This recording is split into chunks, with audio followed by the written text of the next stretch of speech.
WEGRA Radio and Pop Culture Minefield presents Dangerous Military Nerds.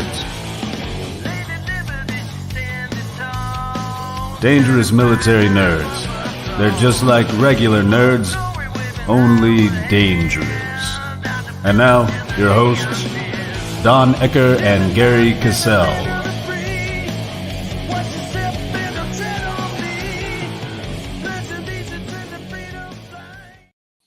Yeah, by the way, Mike, the guy that came to say hi to me, that's his uncle performing that song. Wrote that song. I love that song, dude.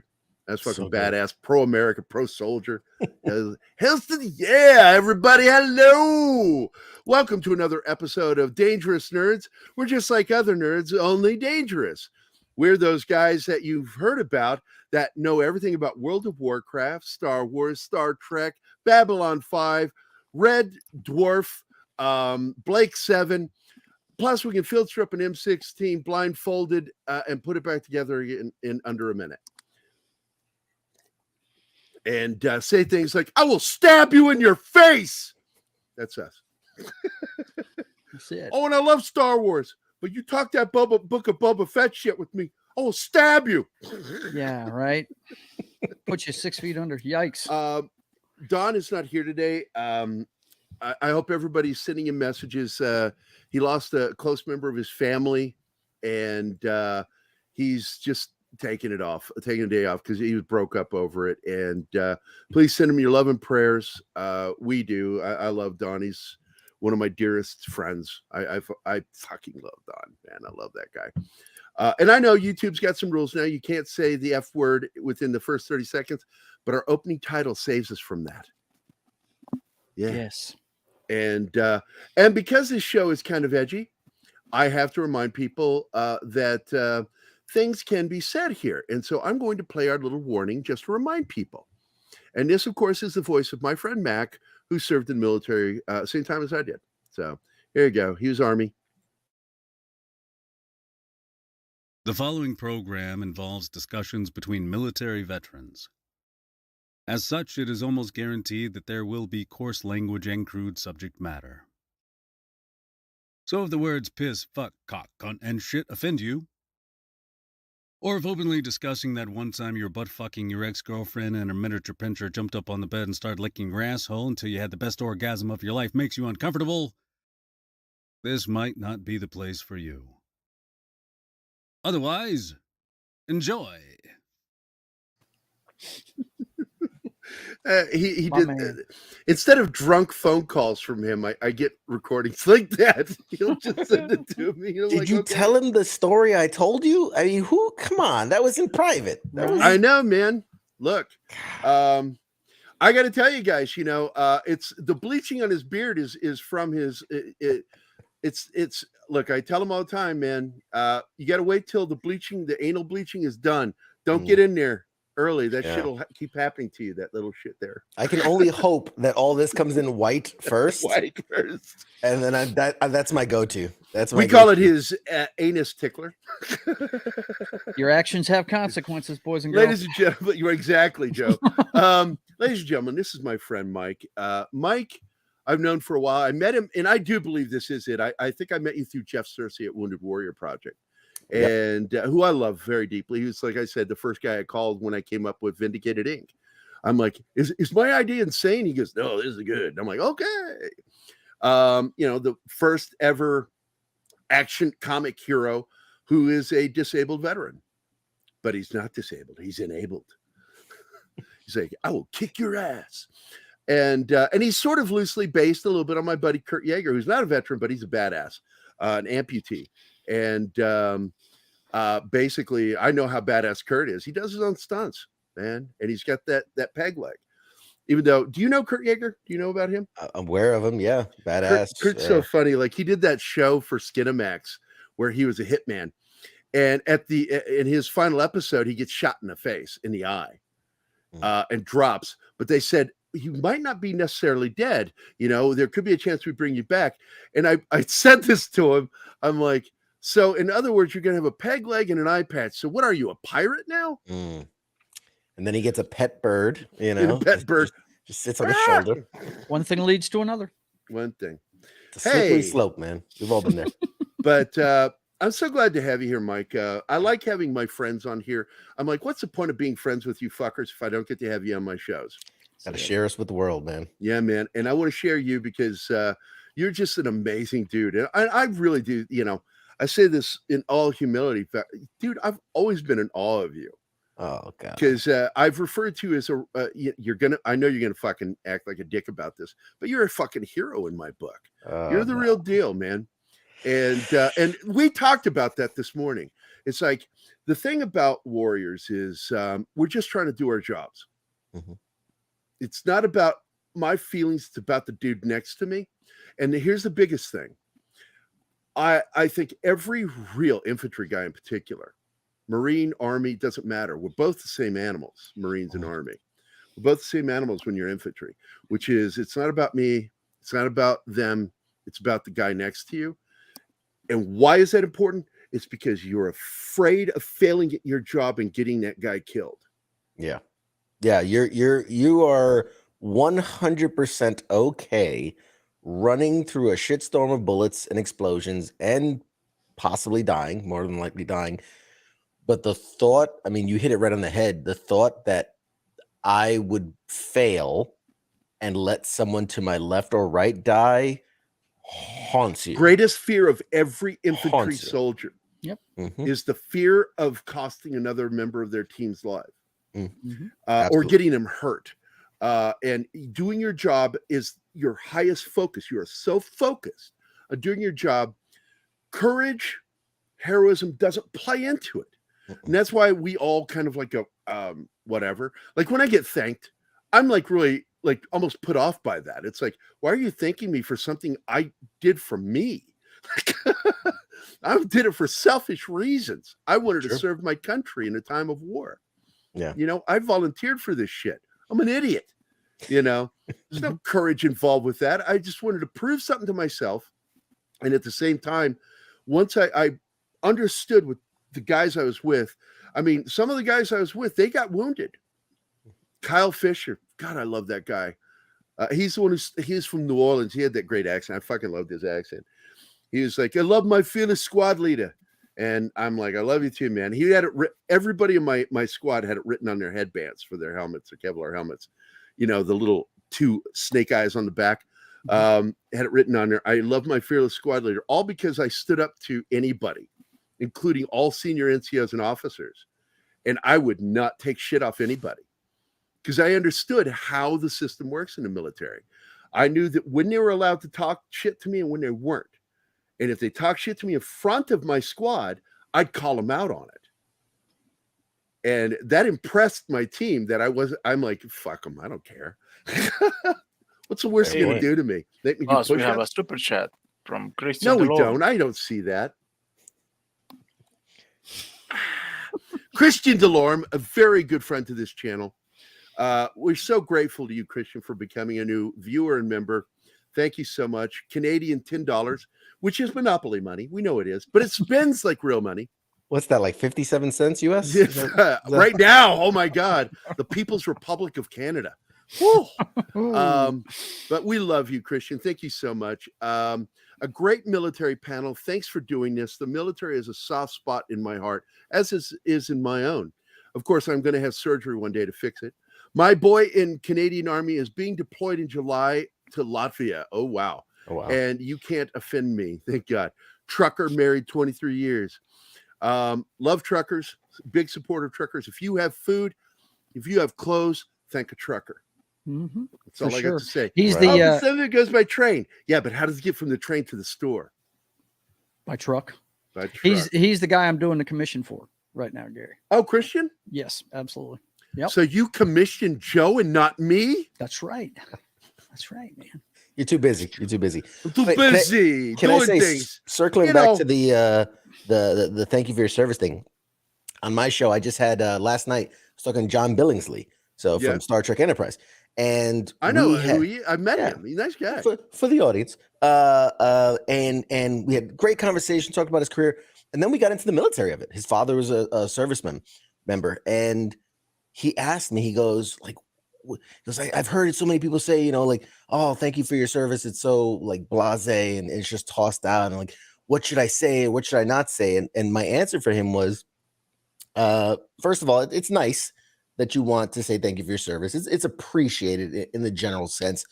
But if you're saying it as a reaction to a situation, like if you sneeze and I go bless you just offhandedly, like I don't mean it. I don't give a shit about you.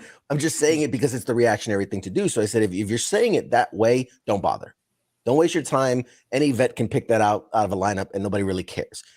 I said, if you want to say it because it means something to you and it really like it resonates with inside you, I said, don't let that be the first thing you say. And again, I'm not speaking for all veterans out there, but I'm speaking only for myself. But if you really want to tell me thank me for my service, you're speaking for me too. So keep going. If you want to tell me that, you better fucking mean it. And by that, I mean, like, ask me what my service was. Like, give a shit. Like, hey, you served? Oh, yeah, I did. Oh, what, Army? Marine? Yeah, I was in the Army. Oh, what'd you do? I was in the infantry. No shit, man. Thank you for your service. I appreciate that. That tells me you give a fuck. Like, you know what I mean? I agree with you. In passing. Now, just in passing, one of the things I do that throws the other person off a little bit, when they say thank you for your service, I go, thank you for letting me serve. That's a good one. Yeah. Put the shoe on the other foot. I want to know something real quick, because I'm going to tell you something, but then my question to you is going to be, I got to play a video. Sorry. Christian, thank you so much. Here's your video. Hello, boys. I'm back.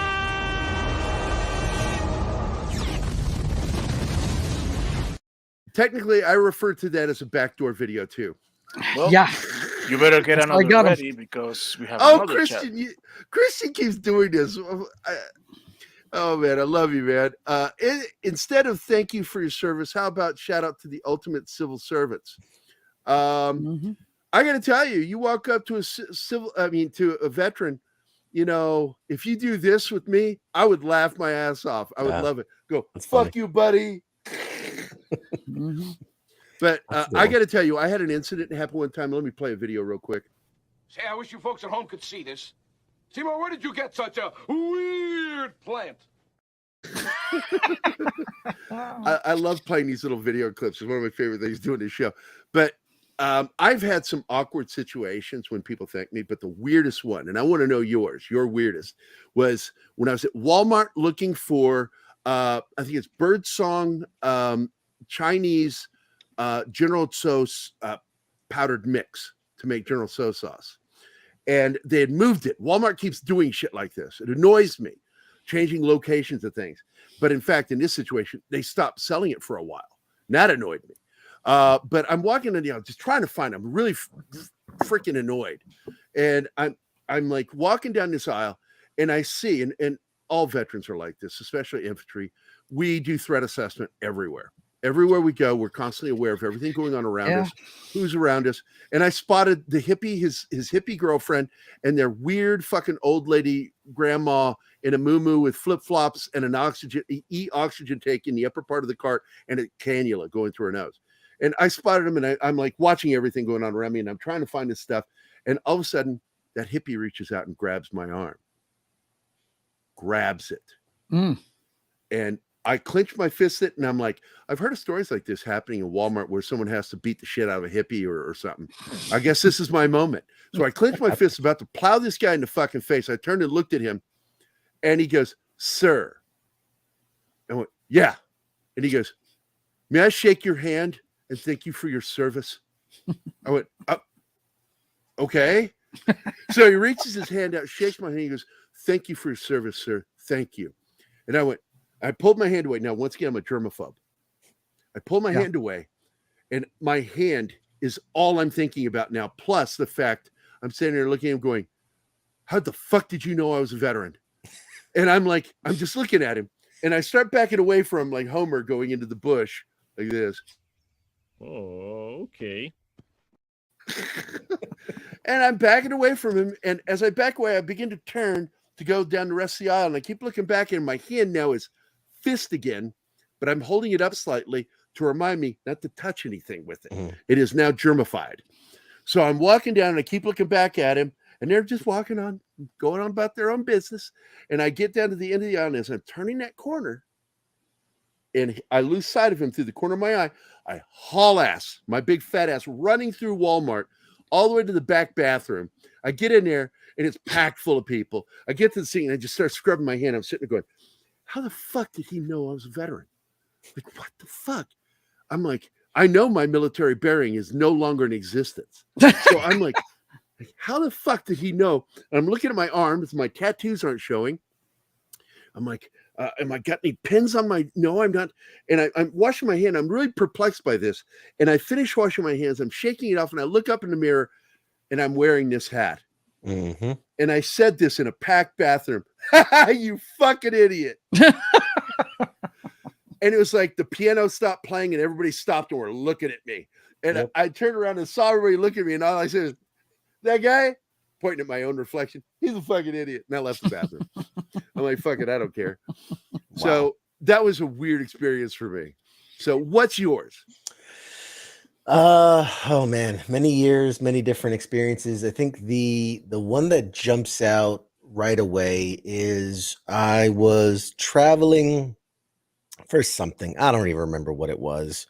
And it'd been a long couple days. I was at the airport. I was heading back home. And I remember there was only like a handful of people. Wasn't even a lot of people at my gate to come to fly home. And I'm sitting there and, you know, I don't get all decked out, but like you, I might have like my 173rd hat. I mean, I have some of my tattoos that show my service and things, but I'm not here, you know, banner. There's no flag waving or anything like that. So I'm just sitting there doing my own thing. And the guy kind of eyeballs me and I'm like, huh. I was just, again, paying attention and like, by the way, just to interject, yeah. Eyeballing means eye fucking. Yes. He's eye fucking. Absolutely. And are you eye fucking me, boy? And went back to my thing. I was on my phone or whatever. And I look up and he's staring at me again. And in my head, I'm already going like, all right, if I have to fight this guy, like I'm already breaking it down, like go for his legs. Threat assessment. Yeah, always like the threat assessment. That's it. And so like he gets up and then he kind of walks off and I'm keeping my eye on him, but I'm like, all right, do my thing, whatever. And I see him go to the counter and I see him talking to the person. And then he kind of like nods back towards me. And I went, oh, fuck, here we go. Like, what now? Now what? And so they do some things and he kind of walks over and he comes up to me and he goes, you on this flight? Yeah, I'm on this flight. He goes, where they got you sitting? I don't know, 38 double D, whatever the hell, wherever the back of the plane I'm, because I'm poor. And he goes, I think there's an issue with your ticket. I'm like, what? Like that threw me off. I'm like, that would you work here? Like, what's happening? He goes, oh, let me see. Oh, okay. And he goes, oh yeah, that's a problem. And rips it in front of me. And my blood pressure just went like almost blew out the top of my head. Right. Because I'm like, you mother, and I'm getting, and he goes, hey, hold on. He goes, here, this is the right ticket. I go, okay. It was first class tickets. Yeah. And he goes, I just upgraded you. Just wanted to say thank you for your service. And then just walked away. Do you think you could have led with that, motherfucker? And I'm like, Jesus Christ. I almost beat the shit out of this guy for some of the nicest things someone's ever done for me. My first. That's the way you did it. That's what it got him tripped. Yeah. Thank you so much. I'm so glad I didn't beat your ass. Oh my God. I was stunned and speechless. I think, I don't know if he like downgraded himself to me. I don't know if he swapped seats. I don't know what he did. I was so speechless and stunned. I didn't even think to like, thank you. Or I just sat there. First time ever in my life I'd ever been in first class, obviously. Right. And yeah, just that one took the Were cake you like for a monkey me. out of a cage? Yes. Oh, yeah. Champagne. I and more hot obviously did towels. not belong there. Did not belong there. And it was so obvious. So obvious. Are these to wipe my ass with? Yep. I'm the whole military shower. I was really like, so this is first class. Yeah. Different living for sure. Hey, a fellow veteran has joined us here. A couple of them. Old man. My name is Old Man. Hello. I don't want to say I'm old, but when I was a boy, we didn't have shoes. We wore onion skins. And then Pope Metallicus, a good friend of mine, we do Toxic Tuesday together a lot. That's that And Marine. He's a fucking soldier too. And he's like, what's up? But I do like this, RIMFs. So like modern military, we refer to a lot of those guys as fobbits. But we still call them pogues too. Pogue is an old term meaning a person that doesn't go outside the wire. It's like fobbit's the same thing, guys that just stay behind the wire. And clerical, look, I'm not saying they're not essential to the military, but it's a whole different level of kind of military. And this is another thing I brought up too with people thanking. I turned to one lady. She was a friend of mine. She was actually a friend. She goes, I've never said this, but I wanted to tell you, thank you for your service. I said, you're welcome. And thank you for letting me serve. But I also got to tell you, there's a lot of Blue Falcons in the military and they don't all deserve to be thanked. She goes, well, they're better than me because I didn't serve. And I went, that's an interesting point. I will take that. Say, yeah, when it comes to that, there's a lot of people that wanted to and couldn't that you'll run into. And well, Matt is one of them. Matt Vader. Matt tried to serve. All of his friends went in the Marines, and he went too, but he was 4F.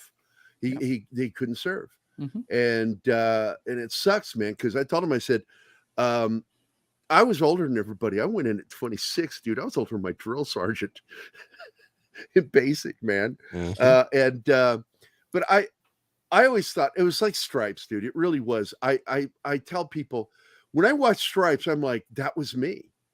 I was at a point, things were weird, I was very unhappy, I was miserable, and I broke up with my girlfriend, and I'm like, I need a change in my life.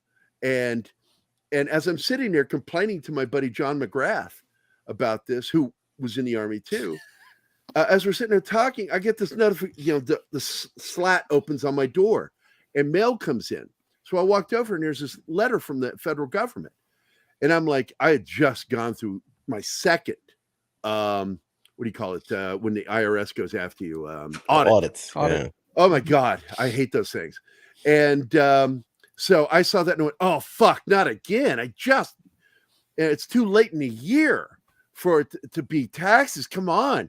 And I open it, says, this is from the Board of Selective Services. You are no longer eligible to update your address. You're 26 this year or this month. And in 5 days, I was going to be 26. And I'm like, holy shit. And I sat down and I'm like, I thought they'd reinstate the draft and I'd be like all my family and get drafted. A war would break out. For God's sakes, where's the war? And I'm like, that's it. That's what I got to do. I'm signing up. And I went down and John went with me and we went and signed up. And went through the whole, have you now or have you ever been a communist? No. Are you now actively or have you ever been a homosexual? I went, no. Is there training for that? Is that an elective? Can I? Because I didn't want to do the line exactly in Stripes. So I did my own variation of it. And the only thing I refused to do when I took the oath, but I heard at least a minimum of 3 guys go, state your name. No. I state your name. I state your name. That's too funny. And the guy doing it says, you can say that, but you are sworn in. You try to pull some shit that you didn't say your name, good luck. And he walked out. And I'm like, there you go, motherfuckers. But we got another one from Christian, $5 Canadian. Good things come in threes. Dad joke. What do you call a grunt who hasn't seen his girl in 6 months? A blue helmet. If they're in the Aleutians, probably gay. If you don't know, the Aleutians was a hardship tour. No, because there was nothing but men there.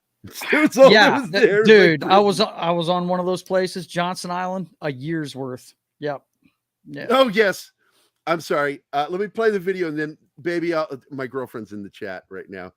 Let me find one. Here we go. Yes. Farewell and adieu to you fair Spanish ladies. Farewell and adieu, you ladies of Spain. I love that song. And we have a bridge. Pulp Metallicus, how dare you backdoor? Yeah, here we go. This is where I got to play. First of all, you're here, so I'm going to play this video for you, buddy. Here's your free cup of coffee from a lady in Rhode Island. What?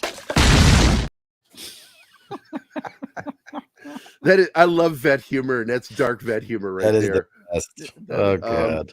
But for the backdoor breach, here you go. Open your back door, baby. Loosen your hinges, I'll show you my key. Baby. So my girlfriend posts that one, Martine, her statement.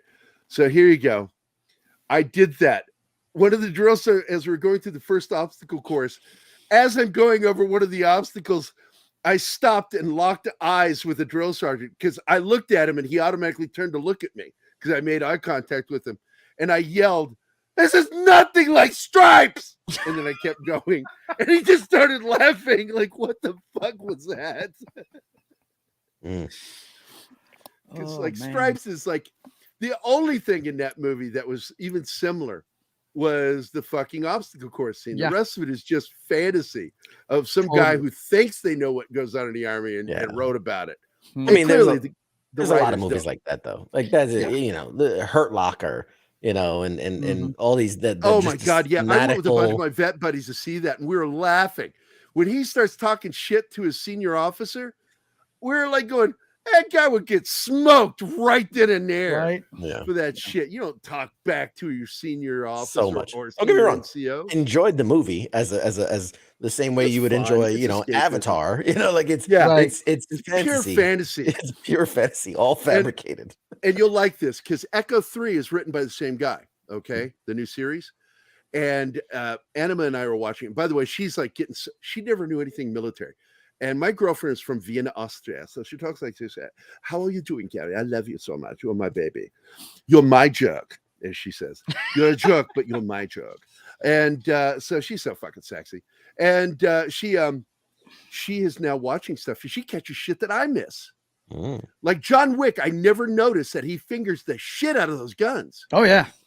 He's always got his finger in the trigger housing. Huge no. Like, well, I mean, John Wick wasn't military, though. You know, well, John Wick clearly he had to have had military service, but I really believe that. But anybody that's trained on weapons knows that you don't put that finger in there until you're ready to squeeze. Right. And so she caught that, and I'm like going, "Holy shit! I taught her well." When she, oh my God, I'm going to teach her how to handle guns. I'm going to be her teacher. I get to show her how to shoot. How to properly shoot, how to, you know, hold your weapon correctly. I get to do all that shit with her. I'm so excited. There you go. I know it's only soldiers are like this. When's the last time you went to a range, by the way, Gary? The last time I went to an actual range was 6 years ago. Okay. The last time I got to go to a range, and I went to the indoor range at Bass Pro. Okay. Because I wanted to test out some weapons. I really wasn't going to buy them. I just wanted to test them. Sure. They let you do that. The indoor range, they let you test guns before you buy them. And I'll go, and then you do this typical thing. I really like it, but let me think about it. Yeah. I got free shooting. Yay. Yeah. We went to Red River Range last year on me and my granddaughter's birthday. We share a birthday. We're 41 years apart. And she wanted to go shoot guns. And it was one of those places where you could rent different weapons. And she picked one of the AR knockoffs and wanted to fire that thing. She didn't last very long doing it, though. It was the first time she'd ever done it. And yeah, she was like, "Okay, I'm done." She's done it, you know. But now, you know, my daughter, Mike, and I don't know why, but kids are idiots. No matter how well you train them, kids are idiots. So I was terrified to have an actual weapon around her. So after we went through the threat stage where people were trying to, you know, the other side of the family wanted me dead. Once I got sole custody of her, I wasn't worried about it anymore. And plus, if you get in my apartment, I'll probably kill you before you can get a weapon out. And so I wasn't too worried about it. So I didn't have guns in the house. But what I did is I went and I bought some really awesome, because I needed them for artwork, awesome airsoft guns. I had a nice handgun. I had a classic Thompson.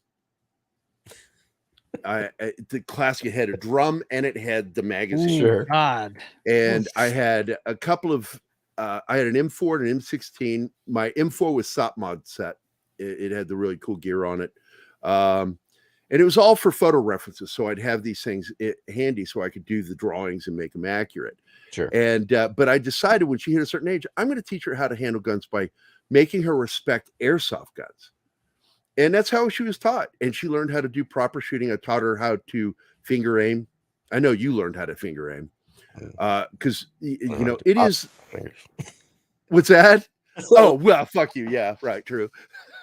Yeah. You want to do the gang sign? Go ahead. Show them the gang sign. A little. There you Yeah, go. that's what I'm talking about. I'm telling you, Mike's badass, guys. Mike is badass. And we're going to get into that here in a minute.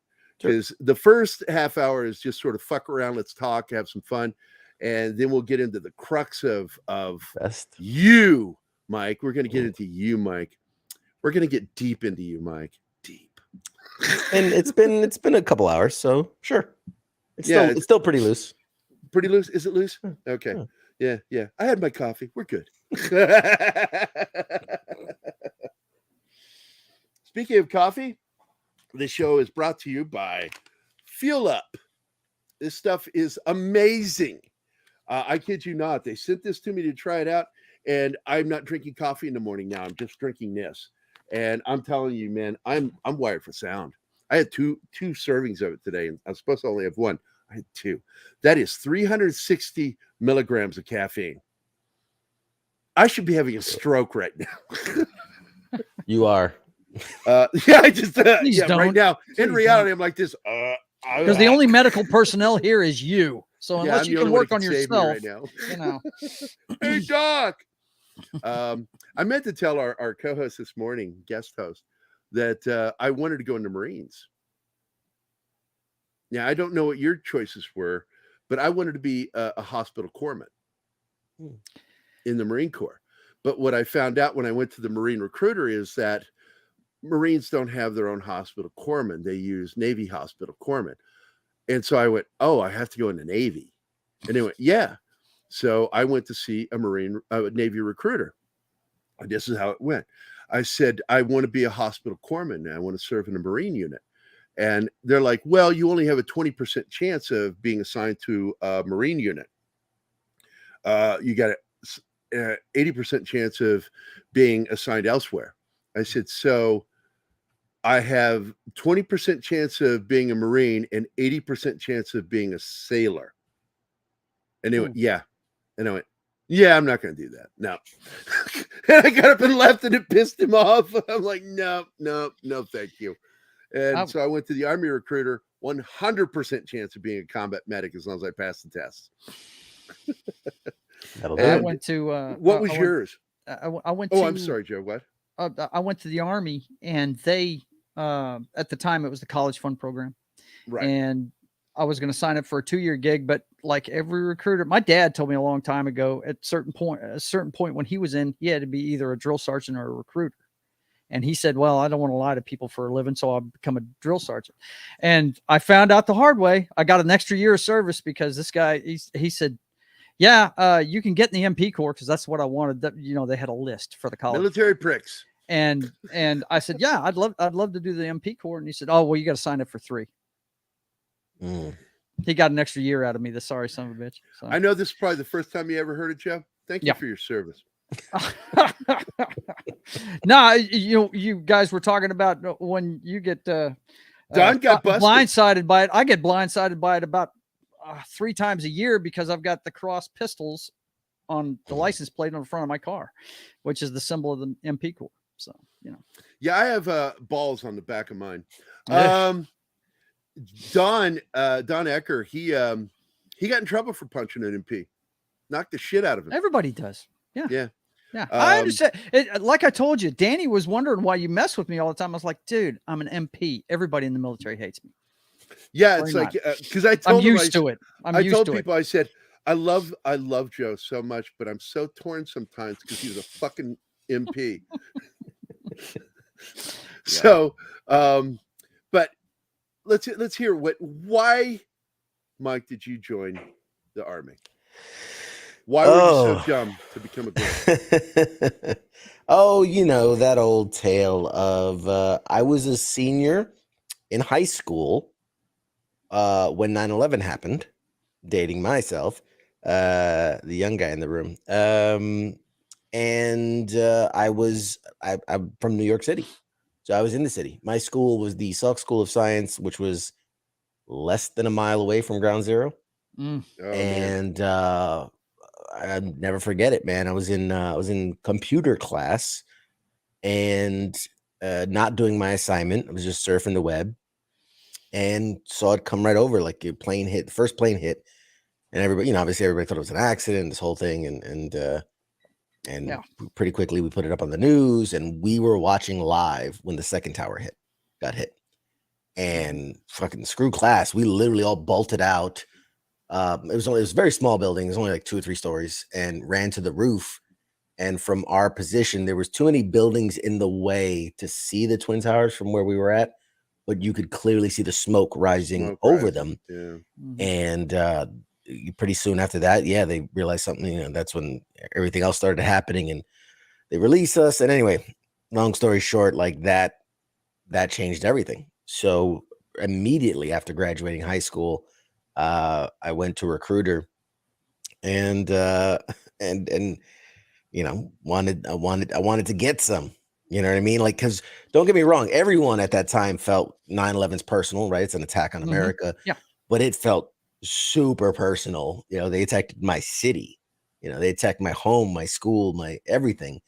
And I just wanted to be, hey, there might have been some lying in the sense of like, I was like, well, where can I like really get my hands? And they're like, infantry. That's the way to go. Like, if you want to be on the front line, which isn't not true. But there were other areas I could have went to. Anyway, that's besides the point. Because when I took my ASVABs, I scored high enough to be, I wasn't high enough to be a jet pilot, but I was high enough to be a chopper pilot. And I'm like going, I gotta tell you, flying a chopper is more complicated than flying a jet. I don't understand that. But the recruiter was pissed because I said, I just want to know I have a high enough score to be a medic. They're like, yeah, and then some. And she was so pissed when I said, no, I'm good. Yeah, I'm good. I just want to be a medic.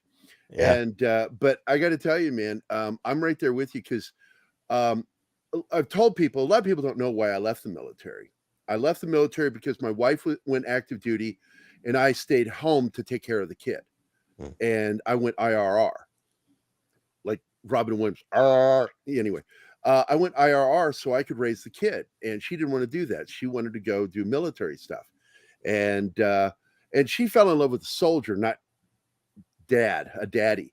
And so she got bored with me quickly. She took off with another soldier eventually, and I was just stuck with a kid, and I enjoyed it. I love raising kids. I like kids, but I ended up trying to go back in, and it was right after 9/11, and I had Zoe, my daughter, and she was a baby, and I thought I could do this. I'm older. I know how to, I'm a good soldier. I could do this. So I went and I talked, and we were really going to do it. And then it got to the point where I had to sign Zoe away. And I'm like, what do you mean? I have to, he says, you have to put somebody else in charge of her. And I'm like, I'm it. And they were very apologetic to me because it broke my heart. I wanted to go back in. I wanted to go. Yeah. But I was not going to leave my kid with that side of the family that I got the kid from, because they practically almost killed my kid. They were the ones who kidnapped her, and they were the ones who got her into a starvation mode where she was, the condition. I'm sure you've heard of it, failure to thrive. That's where the body is eating itself because they just didn't know how to take care of a kid. And so my service had to be for my kid instead of for my country like I wanted. And I envy you. You made the right choice. Nothing wrong with that. Oh, I'll never regret doing it. Never regret it. But there's still a broken piece of me that wanted to go. Because all my buddies went. A lot of my buddies went, and it broke my heart. I couldn't be with them. My stepson, he's one of the guys like Mike that saw it happen, was going no matter what we said. Me, his father, who was a Caterpillar Sheriff's deputy, a dog handler for many, many years, grew up around guns. Is that code for masturbation? No. not at all. Yeah. But we tried to talk him out of it because this was a guy that's very creative and stuff. He was not a military mindseted guy, and it's, I know all about PTSD, and it's affected him to this day. He's 100% disabled because of it. So yeah. But yeah, the mentality, I understand it completely. I was too old, as far as I was concerned. I was like 30. What? I was 36 when I was 36. I was 36, but they said prior service, you can come back in. Absolutely. Yeah. We need medics. They were desperate. They were desperate. They were looking for combat medics in particular. And I'm like, I'm an even better medic now because I worked for years as a paramedic. And as a nurse, I know more now than I did then. 2003 to 2007, man. I knew guys that were getting waivers for everything. They were so desperate. A good buddy of mine, who was Mexican born, who had jumped the fence a few times and kept getting kicked out. Hold on. This one's for you.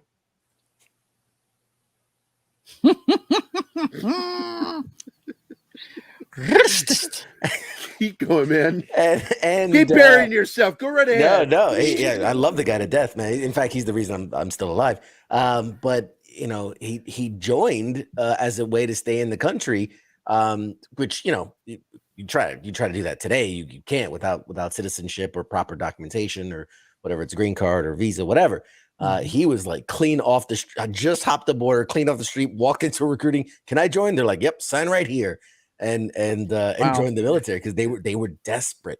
It's like, are you dead? No, I'm alive. You are welcome to join. You got a pulse, you're good to go. It's like when the military's hard up, man.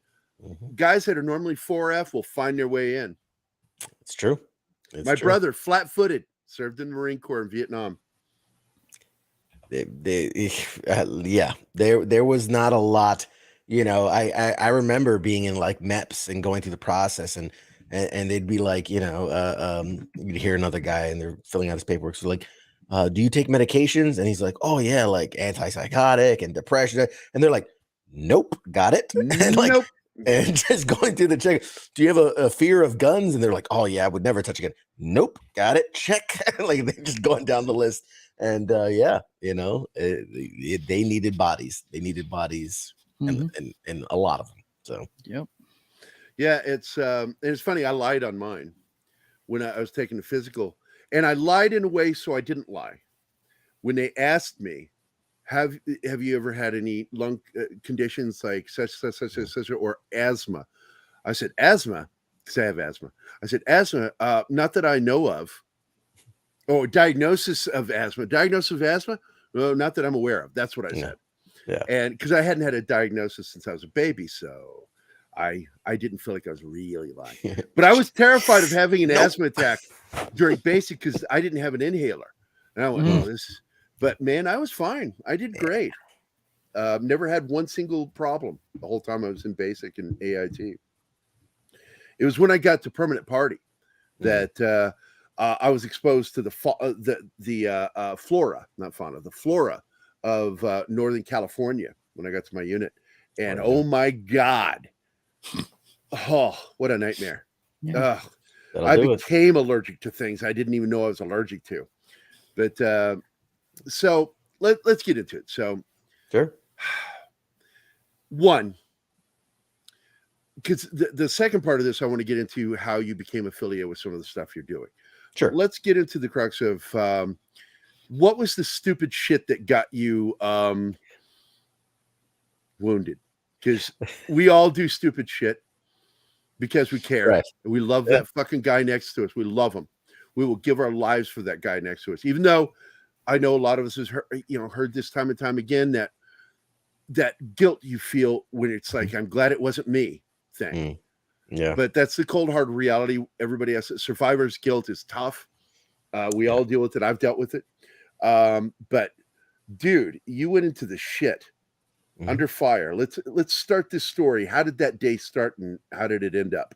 Yes. So, just as a small snapshot leading up to that, I joined in 2003 and So basic, infantry, airborne, right out of basic, right out of infantry school, right out of airborne, I get sent over to Italy, 173rd Airborne Brigade.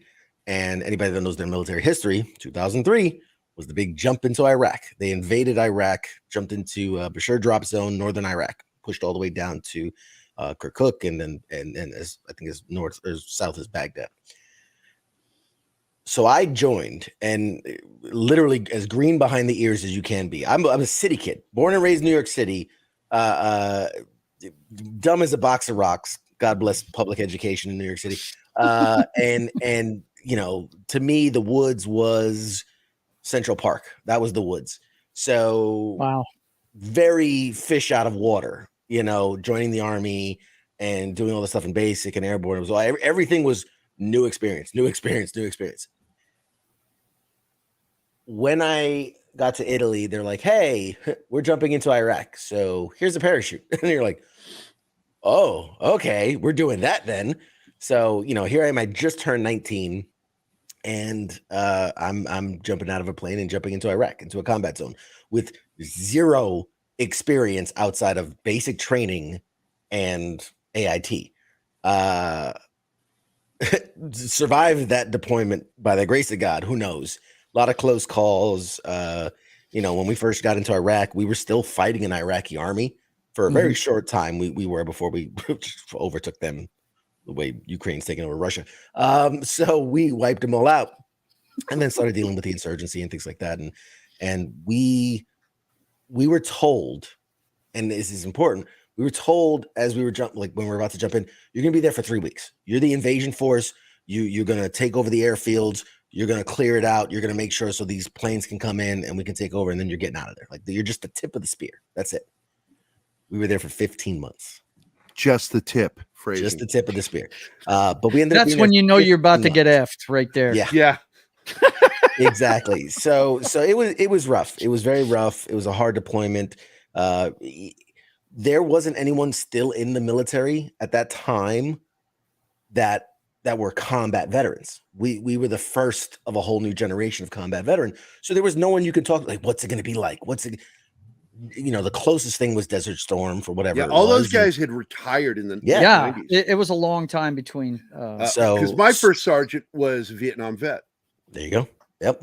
And so, you know, my generation, me 19, looking up at the old guys at 26 who were like, I've been around for a minute, and like, we were shitting bricks, man. We had no idea. So we get through that whole deployment. It's now 2005, just start of 2005. We get back to Italy, and literally as we're getting off the planes, getting on the bus to go back to our base, see our families, for those that had families, they tell us, hey, by the way, we just got word, enjoy this because we're going back out. We're literally going to turn around less than a year. We're going to turn around, and this time we're going to Afghanistan. So start of 2006, we get deployed to Afghanistan, and it was a bad area. It was the Pakistan border, basically. So Paktika province, it's eastern Afghanistan. It's literally, you know, as we know now, where all the real bad guys were. They were crossing the border in our area, in our AO, and so that was a really rough deployment. And this was 2006. AO stands for Area of Operation. Area of Operations. That's right. It was tough, man. We were building bases. Like we were so far out in the middle of nowhere that we had to build our own barracks bases and operation areas. Cause like there'd be times where we just rolled concertina wire, right? Barbed wire in a circle. And then we just huddle inside of it. And we're like, yay, base. Like, base. That was we it. Have planted the flag. Yeah. And then, you know, and then there's a whole thing of just how some bases where you're like, I don't feel even remotely safe until there's some Jersey barriers involved. Yeah. The HESCOs, the big they don't help you with the mortars, but they help you with the bullet fire. Yeah. Something, a pile of rocks or something. And then of course, and then you really want to talk poor decision planning. They would always make us build these bases in what was essentially a fishbowl. So there'd be mountain ranges on both sides. So like they would just shoot down at us. We'd literally be a bowl. And we're like, Like, where's it coming from? Just fucking shoot in every direction. Like, it's just whatever. Anyway, so to get to the actual injury, we'd been in Afghanistan for about 6 months, and had a lot of successes and had a couple losses. And this was we gotten word through intel that one of Osama bin Laden's like big right hand guys was operating in our area, and they were recruiting for the Taliban well before ISIS. And so we're like, all right, cool, and can't say certain things, but they had a way of tracking him. And so literally we would get a call, hey, he's in this area. We'd suit up, we'd run out, jump on the helicopters and zoom in, land, kick down doors. He'd always get away. And we were doing this 4 or 5 days in a row. And finally, a leadership was like, all right, this is what we're going to do. This is how we're going to do it. We're wasting time getting ready and getting suited up and everything. So what we're going to do is we're going to stay kitted up. We're going to have all our shit on us. We're going to sit on the flight line. Birds are rotors going. That way, the second we get that call, we're in the air. Mm-hmm. Okay. Smart enough. We sat there for like 17 hours. Yeah. 17 hours. We're just sitting there waiting and literally get the call like, hey, man, another hour or two of this, we're just going to call it. They got smart onto it. They're taking a break, whatever. We get the call. We got them. We're up in the air in like 7 seconds. We're just like a guy running back from the porta potty that was right on the flight. Like, wait for me, and jumping in. Mm-hmm. And so we're flying to the area, and now I'm on the open doors. I was the team leader at the time, so I'm on the open door and I'm looking out. I have the headset on, and depending on the terrain, it's kind of my call to go. Like, if I see flat area, we're gonna land, we get out, or if it's slanted or it's not good, we might just jump out. If it's too high, we hook up the ropes, we slide out. It just depends on the situation. So we get the call, hey, 2 minutes out. All right. I lean out. I just see rolling hills. I don't see any flat area. I don't see, usually by then you see a town, a village, or whatever, compound. And I'm like, all right, maybe it's tucked away behind some little hillside, whatever. We're not really used to this area as well as other areas. And we get the call, all right, 30 seconds. Look out again. See nothing, just mountains, mountain range. I'm like, oh, this is weird. And I got my guys looking at me like, should we get the ropes? And I'm like, I don't fucking know. We'll figure it out when we get there. Finally, they pull up. They go, here. And I look down, and like, it's the side of a mountain. It's the side of a mountain. And I'm like, well, so now I'm getting the idea, like, oh, what if like this is their rat holes. This is where they go to hide. Like, oh shit, like this might be the big one. This might be the money one. Like we're gonna get this guy. We tracked him back to his little hidey hole. So it's always about 8 feet off the ground. You can't land a helicopter, obviously, because they'll roll on a mountain. So about 8-10 feet off the ground. We're airborne. We can do this. I'm like, hey, we're jumping. Boom. I jump out first. I eat shit so hard on the landing. I just and I just roll down the hill. Sack of potatoes. Terrible landing. Literally the ones where tuck and roll. I hope nobody saw that. Right. I'm good. I dust myself off. Yeah, first word you just pop up and go, I'm okay. Yep, I'm okay. I'm good. Like, nobody saw that. Okay, good shit.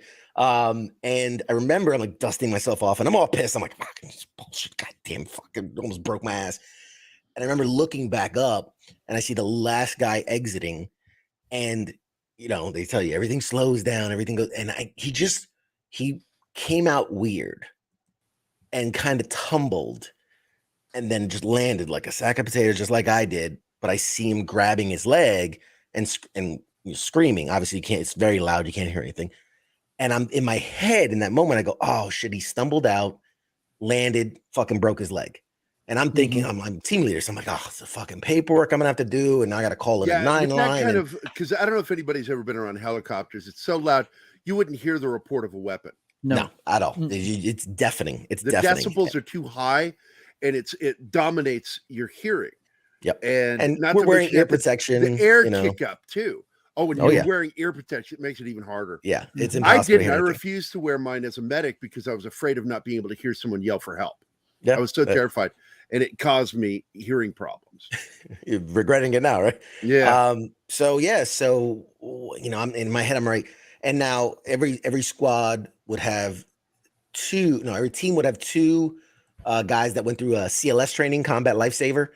You're not a medic by any means. You just know how to like splint a leg. Well, almost give an every IV. soldier is now trained the basic medic. Right. That's why they changed the MOS from 91 Bravo to 68 Whiskey, because it is now combat medical specialist, meaning that you actually have more field surgery training. So it's just slightly more advanced than what we had. But yeah, but I knew how to do field surgery too. So long Go story ahead. short, I'm sorry. yeah, no. Oh shit. Hold on. We got a break coming up. I just realized the time. So we are 1 minute out. Let's go ahead and get this baby going. We will do our mid-show break. Now.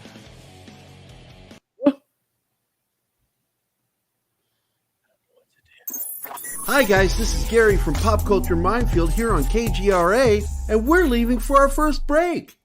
I hope we survive. Hey members, the new KGRA DB app is now available on iOS and Android devices. Gain on-demand access to any KGRA DB programming. Download any show directly to your mobile device to listen or watch on the go. Go to the App Store and search KGRA DB.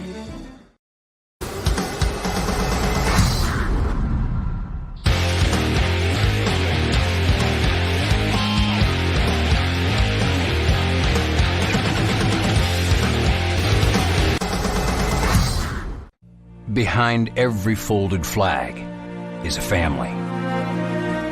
When American lives are lost in defense of our freedom, TAPS is there to help the friends and families of those who have served and died.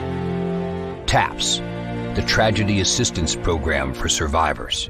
We provide help, hope, and healing every day. Visit us online at TAPS.org or call 1-800-959-TAPS. Are you looking to go on a faraway journey that is magical and mysterious, reaping on mystical legends? If so, then Mysterious Adventure Tours is perfect for you. Imagine a voyage to explore ancient mysteries of Ireland, haunted majesties of Scotland, or their chilling Birth of the Vampires in Romania. These small esoteric getaways are limited and do fill fast. So, go to MysteriousAdventureTours.com and book your trip soon. You're listening to the KGRA Digital Broadcasting Network. We provide unparalleled coverage of trending news in the world of ufology, cryptozoology, and paranormal phenomenon. Whether you're watching our video live stream or listening to one of our audio programs, you are getting the best from world-renowned researchers and hosts, guiding you through topics the mainstream won't touch. Miss one of your favorite programs? No problem. Head over to the members area at kgradb.com for access to our massive library of award-winning content. Make contact, stay connected, only at kgradb.com.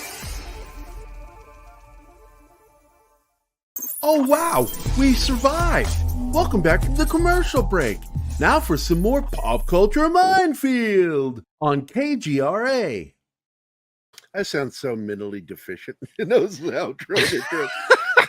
I want to welcome everybody. Hello, good evening, and welcome to the middle of the film. Are you having fun, Mike? Oh, this is a great time. We haven't laughed this hard in a while. That's why you and I need to hang out more. Absolutely. I do want to get Don and me on your show because I want to point out Mike is with WTF Nation Radio. That's right. As well as being a part of the Wounded Warrior Project. But we got to get back to what stupid thing you did that got you to be a part of Wounded Warrior Project. Yeah. And, joining the army. Joining the army. Number one. There it is right there. But before we get back into this, we have some comments that I've highlighted. I want to go through them. Old Man was Army 66 in the Paris of the East 2 times. I'm suspecting Old Man might be Don Ecker. That might be Don Ecker checking in on me, making sure I'm not fucking things up. Wouldn't be surprised. Number 2, let's see. Dork Knight, who hosts our show, Dork Side of the Ring on Sundays with Joe down here, down in the corner down there. Let's see. Dork says, thank you all for your service.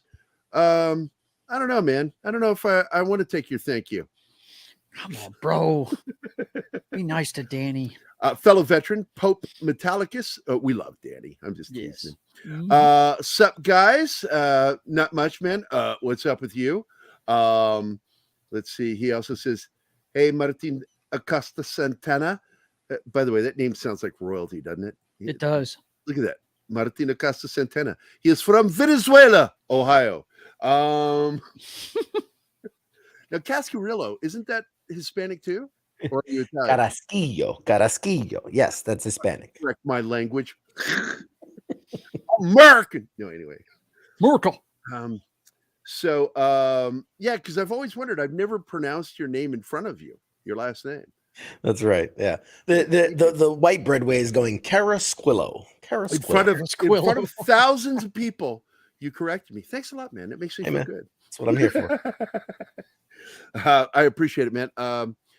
Because like in our family, we have our family's Jewish, Irish, and Mexican. That's our family. My family. And my brother-in-law Jose led to a funny situation. I called him one night. It was really late, and I was worried that I was calling too late. And I could tell the person that answered the phone has just woke up.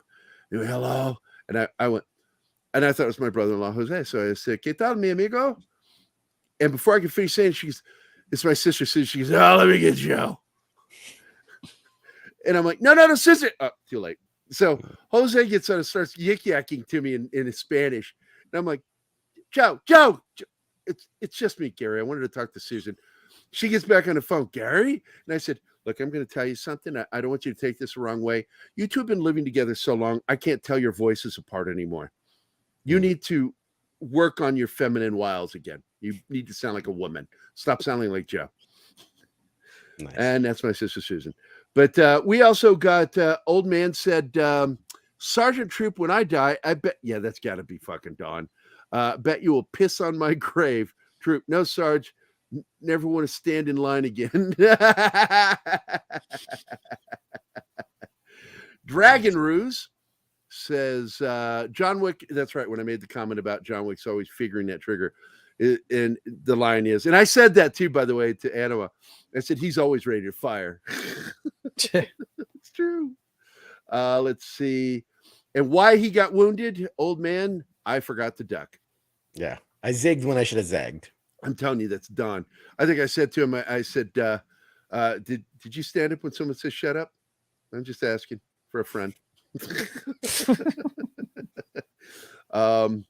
I'm one of my teases with Don is whenever he does a show, I decide to fuck with him. I go, okay, how seriously? I'll ask his wife, how seriously taking his show today? Did he put the leg on? Nice. No, it's not a serious day then. My girlfriend says one of my uncles was working in New York at the time, living only a few streets away from World Trade Center. First one woke him up, watched second one from his window. Yeah, that would have been horrifying. I know I was watching it live here in Missouri. I was at work, and I brought my TV because I'd seen the first hit on the Today Show. And then I went to work and took my little portable TV to watch what was going on. And everybody was in my office watching. And we were just like horrified. And my brother and I, my brother was home. He had just gotten his second divorce. He was home back in Louisiana where we're from. And my wife had just gotten off work. That's funny. I thought you were from sperm. Yeah, just about everybody is, aren't they? Then birth connect. But my mother calls us. She's at work. And she said, did you hear about the plane hitting the towers? I said, no. We turned on the TV and we didn't see the first one hit. And we're making jokes about when the TV movie's going to come out, thinking it's a Cessna or something. And then we saw we're right in the middle of the this is actually fitting right here. because of what Bill Barkley says, because we had just seen the trailer. Yeah, absolutely. And I have a copy of that somewhere, actually on film. But we were making jokes about it. You know what I mean? You know, and sure enough, we see the second one take that hard left and fly right into the middle of the that's what second tower. I was glued to the TV for. And my brother was in the Air Force for 9 years. We both looked at each other and said, that's no accident. We're under attack, man. Fuck. Yeah, because that was the initial, even with me, I'm like going, something's not right here, because air traffic shouldn't happen with air traffic control. That's just unheard of. That's unprecedented. And when that second one hit, I stood up and I'm like, we're at war. Anybody that was in the military knew what was going on. We knew immediately. That's once is like really fucking weird. Twice, impossible. I remember they showed Bush on TV, right? Getting the word from it, right? Still connect with that moment. Still connect with that. You never forget. No. And those of us that were alive at that time, that is ingrained in us. Just like when you know where you were when Kennedy was shot, both of them, Martin Luther King. When events like that take place, and 9/11 is one of those moments that seared its way into everybody's mind. And there's a thing that I don't think there's ever going to be a time I'm going to be cool with a 9/11 joke. I don't think I ever will. Yeah. Not in my lifetime. But I got a call from a buddy of mine about, I want to say about less than an hour after they showed Bush on TV. And he lives on the north side of the base. I'm like one neighborhood away from Barksdale Air Force Base. Okay. And I hear taps at 9 o'clock, you know, I hear the national anthem at 5 when you got to stop your car and get out, you know, on the base and everything. I hear Reveille at 6, and he's on the north side of the base. And he called me, said, Joe, and this is an old bartending buddy of mine. He says, Joe, you're not going to believe what I just saw. I said, what's that? He said, Air Force One just came screaming over my house with 4 F-15s in tow.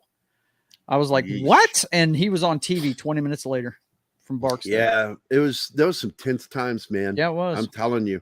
We were scared to death that day, man. I was like, oh shit. Hold on a second. I want to get through these real quick. I want to get through these highlighted comments real quick. Bill Barkley, off of that one, moving on to the next one. I was in my office at the University of Missouri when I got a CNN email alert that a plane had hit the tower. We put on the TV in the bullpen and watched the second plane hit. That's our he's one of my friends that does shows with us here. He's a panelist, and he is also one of the managers of our show, Dork Side of the Ring. That's Das Wolfen. Would you like to touch my monkey, Das Wolfen? Too bad, it's all mine. Thanks, John.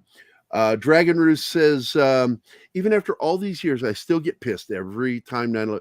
I can't even watch any movies about 9/11, documentaries or anything. I get too emotional. I get angry, and I got to turn it off. I tried to watch that Nicolas Cage movie, couldn't watch it. Can't watch it, man. It's just I don't know, man. It just, and like I said, you can have 3 guys go into combat, and each one of them have a different experience. One walks away with PTSD, and the other 2 are fine. Yeah, you know. And 9/11 for me is this thing that causes great emotional distress, and I don't know why I'm like that. I don't know why I'm wired like that, but it is. So yeah. Absolutely, I get that one, Dragon Ruse. Yep. Pope Metallicus says, see, you say that at Joe's Atmosphere, but you can never tell when that steel streak is going to come out and the warrior side shows up. Yeah. I actually talked about that with Monkey Jeebus today. I said that one of the hardest things you have to learn in this life, especially as a warrior, is can you go over the line? You have, you know, and to be an effective warrior, you have to be willing to go over the line. And when my first sergeant, he called me out in front of everybody, the entire unit, morning formation, called me out. Best shot in the company is a goddamn pacifist. And I'm like, he's got to be talking to me. I was first platoon squad leader, so I'm right out in front. And my hand goes up, and top turn, he goes, what, Private? I said, are you referring to me first? You know, Top, are you talking about me? He said, of course I'm talking about you. I said, I'm not a pacifist. I'm a conscientious objector. He says, what's the difference? And I'm like, oh, I am happy to explain this to you. A pacifist will let you slap them. They'll let you stab them. They'll let you shoot them. They'll offer you their kids. It's like, go ahead, do what you got to do, because they're pacifists. I'm a conscientious objector. What that means is I won't take an order to kill somebody, but you come at me with a knife, I'll shoot you. You come at me without a knife, I might still shoot you. And then I'm going to sleep the sleep of the innocent. I will not have any nightmares. I will be fine with that. I will fucking kill you and not think about it. I'll protect any guy that's right here.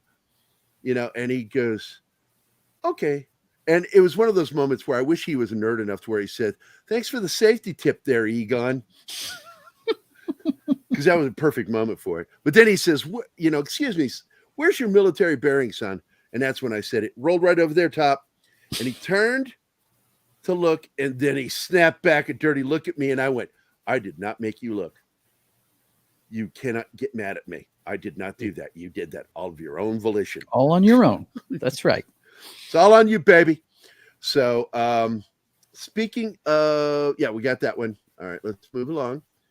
My brother-in-law stationed in Italy for many years at Aviano. Great base. That's where the Air Force is. Air Force.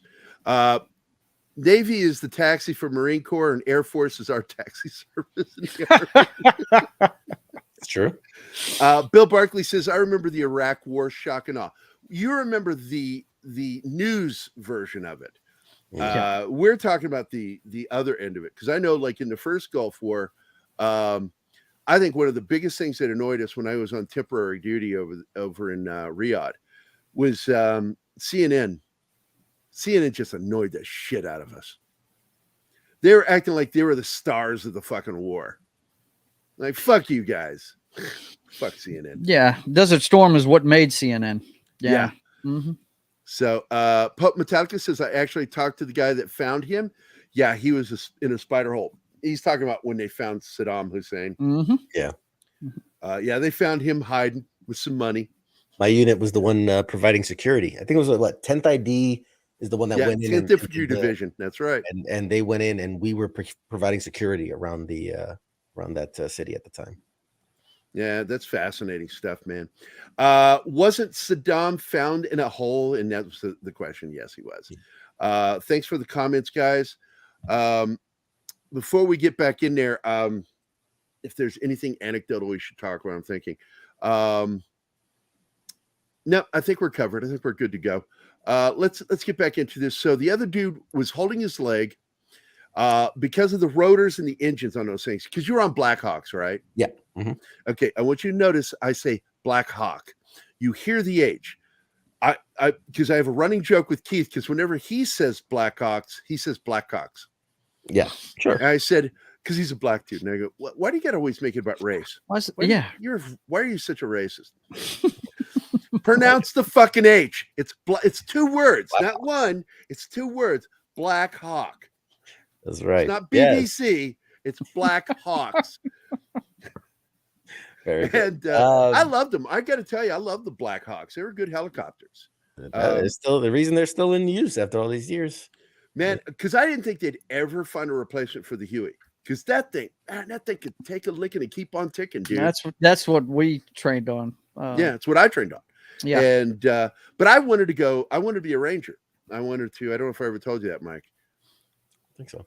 I wanted to be a Ranger. And I was up for it. I was top on everything I did. Top PT, everything. I was expert. I was even an expert with a grenade, dude. Wow. Yeah, that's unheard of. That. It's on my DD-214. I'll fucking show it to you. It says expert badge for grenade. And the reason why is because the guy heard I played semi-pro baseball, farm league, and said I could hit anything. And the trainer walked up to me, senior trainer for the lane, says, if you can get that grenade in a split second all the way into that window of that deuce and a half at the end of the lane, if you can get it in that window, I will sign you up for the day. You can go do whatever the fuck you want. You're done. I'm like, fuck yeah. Sign me up. So I did that too. Then you squat down, pull the pin, you extend the arm, you jump up, throw, then you drop back down, crouch. And I heard everybody go, shit, fuck, goddamn. And I stood up and I said, did I do it? And he goes, "You're out of here. Go." And before I left, I said, "Did I got it all the way in there?" He says, "Dude, you took the mannequin's head off." Wow. In the truck. And I'm like, I'm in my head, I'm like, act like you meant to do it. Act like you meant to do it. Of course I did. I wanted the wig going. I didn't know I would do that. That's fucking awesome. Yeah, I was trying to take the door off. And I fucked off the rest of the day. It was fun. And then he showed up at graduation and pinned it on me in front of everybody. My expert grenade badge. He made it himself. I'm like, fuck yeah. And I had a career in front of me. I was really looking forward to it, dude. But kids, man, I left the military for my middle child, and then I didn't get to go back in because my younger child, the youngest. And it's like, I always felt like, God damn it, my military career could have been something. I didn't, and I got to tell you, I don't care if I die. It was something. But I made it a point though, Mike, and you'll appreciate this, that when I started doing military stuff and working for Dale Dye, I made it a point to state that it's not what I did in the military that matters anymore. It's what I do for the military and every veteran that I know and might get to know that's going to matter now. And so I did Code Word Geronimo, and I did all those comic books, and I write about veterans. And in Vindicated Ink, the opening line of the book is my statement, which is, this story is for every single grunt that left a piece of themselves on the battlefield. It's my love song. It's my love song to every grunt that left a piece of themselves on the battlefield. And because, I hate the word hero. I really do. I really don't like that word. But it's the only word in the English language that comes close to how I feel about every soldier who's fought in combat, served in combat. And to go back to something I said earlier, and what's different about the draft to the military today, even though I feel like we should have mandatory service, whether it's in the military or something else for the country, I think mandatory service should be essential, at least a minimum of 2 years. I don't know how you feel about that, but that's how I feel. I feel that mandatory is good, but I still think it should be voluntary for military. I think it should always be voluntary for military, because no generation before ours could say they had 100% kill ratio of guys who fired their weapons, because I think it was between 11 and 17% of soldiers actually aimed their weapons and fired it at the enemy previously during drafts in the military. And that's why that book was written, Generation Kill, was talking about it, that when you have a volunteer military, especially in infantry, you have a greater chance of firing that weapon at the enemy when they're not being forced to do it. But the problem is you end up getting backdoor drafts where you use National Guard and reserves. You know what I'm talking about. Oh, yeah. And you get guys with multiple deployments that shouldn't be doing that. You do two tours, you should be done with combat. I mean, yeah, given the circumstance, sure. And because the military is good at training soldiers how to kill. They're good at training us to do that. What they're not good at, and they're not ever should be, is fixing us once to get us integrated back into society. Yeah. And this is something I've talked a lot about with other veterans. And I said, I don't want the government in charge of that. They shouldn't be overseeing it. It should be civilian done, especially by other veterans. Mm-hmm. But the fact is nobody understands a veteran more than another veteran. Sure.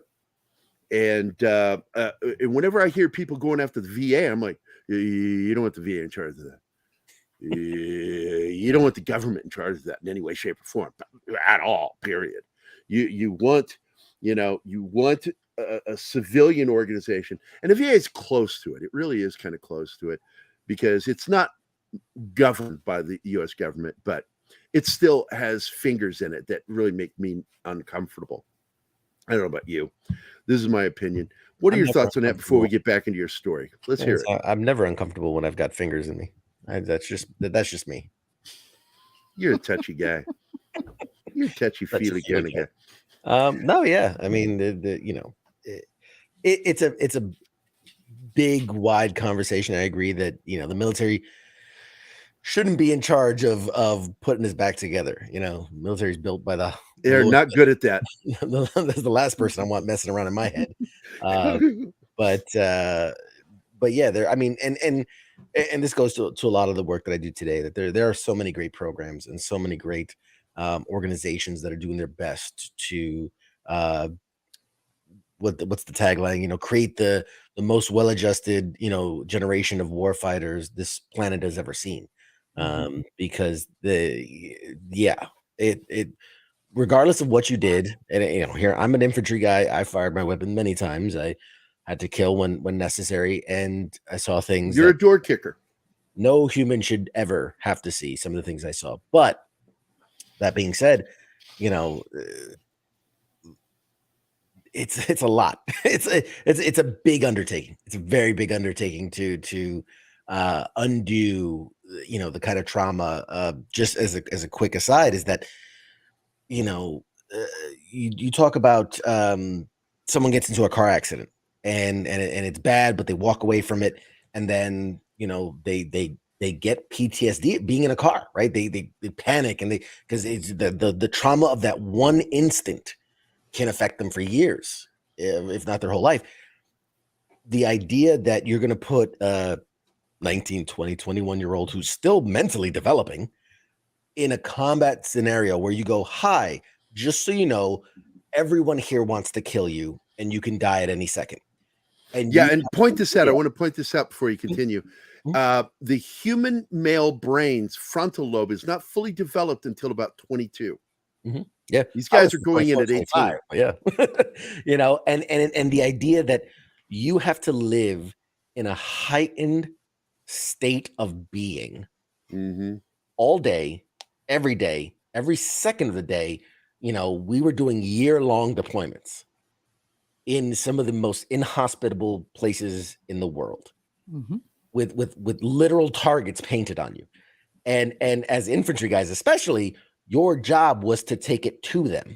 Our job, there were times we would go out on patrols and they're like, hey, what's the mission? What's the objective? Like, we're just going out there to stir the shit. You're kicking the hornet's nest to see if you can bring them out so that we could take care of them.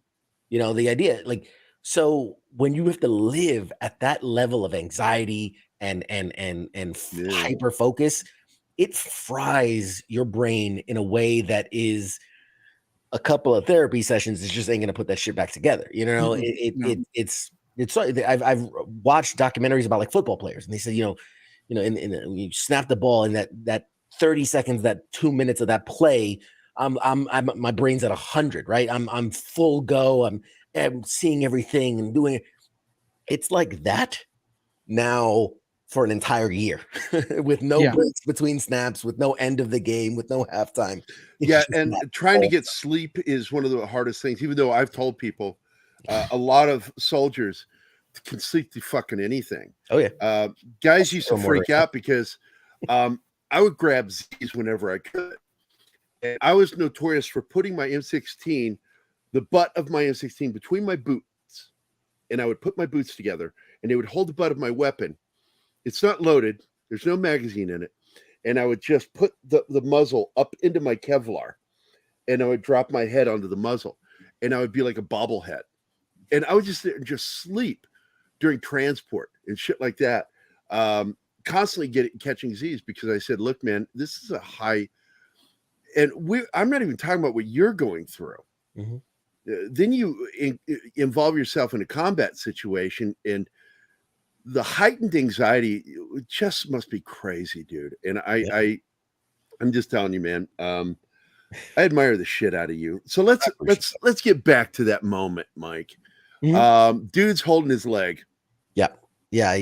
Dust is kicking up. I know dust is kicking up. Oh, yeah. I've tasted that shit under helicopters. It's horrible. You It's walk around with the earth taste in your mouth and the smell of the engine and exhaust. Exactly. It's all there. And the heat, by the way, that propeller is above the engine and the exhaust port, and it's blowing it all down on you.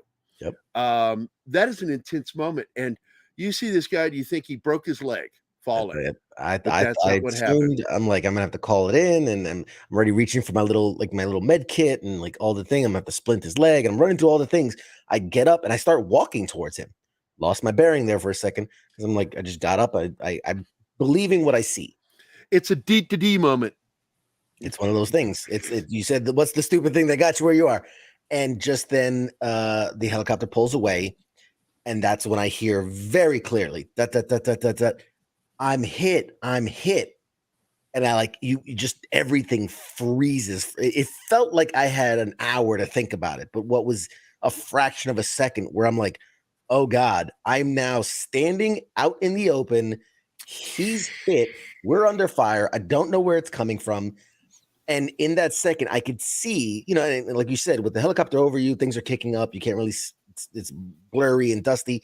Now that it pulled away, I can see little puffs of dirt getting kicked up and instantly recognize those are bullets hitting the ground all around me. And it's all around him. I'm now halfway from the relative. There was like this big rock patch that was where I was at. I'm halfway between that and him. And so in an instant, I have to make the decision. Do I dive for cover or do I go for him? Realizing there's bullets hitting all around him. He's already hit. It's obviously his leg. He can't, otherwise he would get up. And, we've all been under fire. Like, this is a situation where he can't get up if he's screaming that. And without a second's hesitation, I run out there.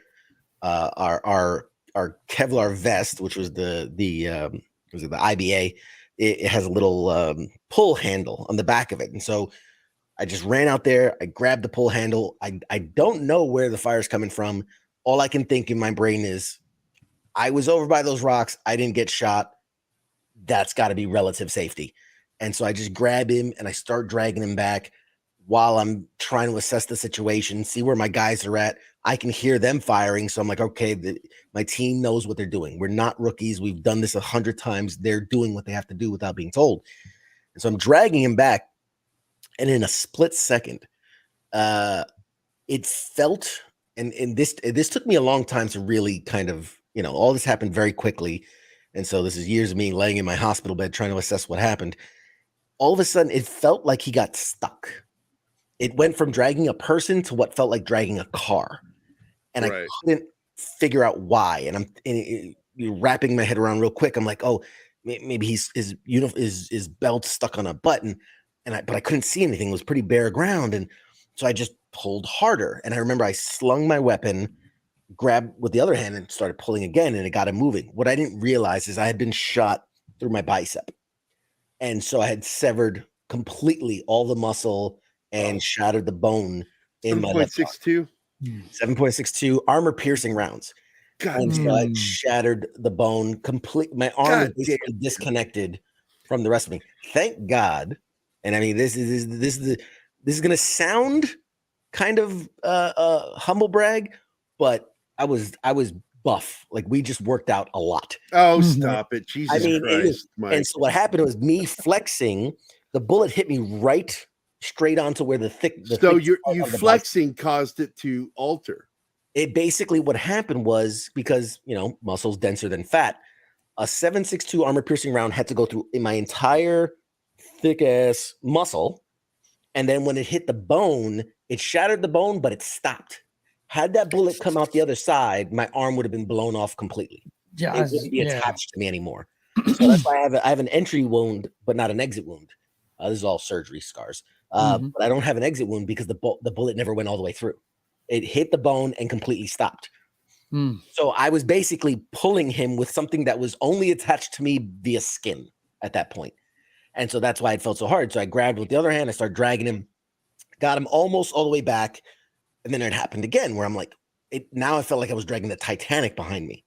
And I used every fiber of my being. Like, I'm leaning all the way back trying to pull. Hadn't realized I had just been shot through my shoulder that went up, or I kind of like through my armpit, up into my shoulder, hit my clavicle, came out my back. So my entire shoulder was now disconnected from my body. And I was basically just pulling him with two things that were only, again, attached to my body via skin. And I got him back, dropped him down. I said, stay down.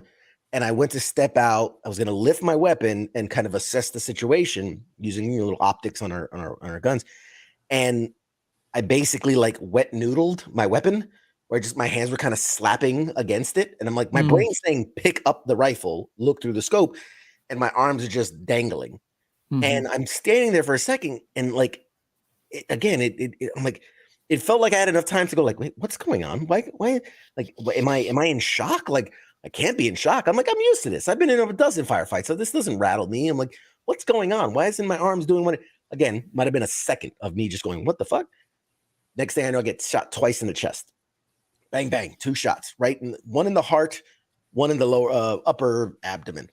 And luckily, my plate stopped both those rounds. I was about to ask if your armor did anything. Yeah.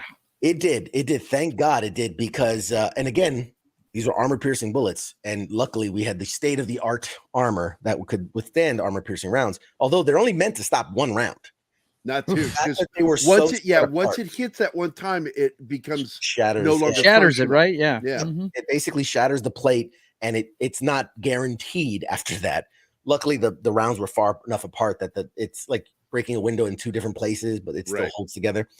So, but the impact blew me off my feet. It's like getting hit by a car, and it had shattered the ribs on one side and collapsed my lung on the other side. God damn. And so now I'm laying on the ground.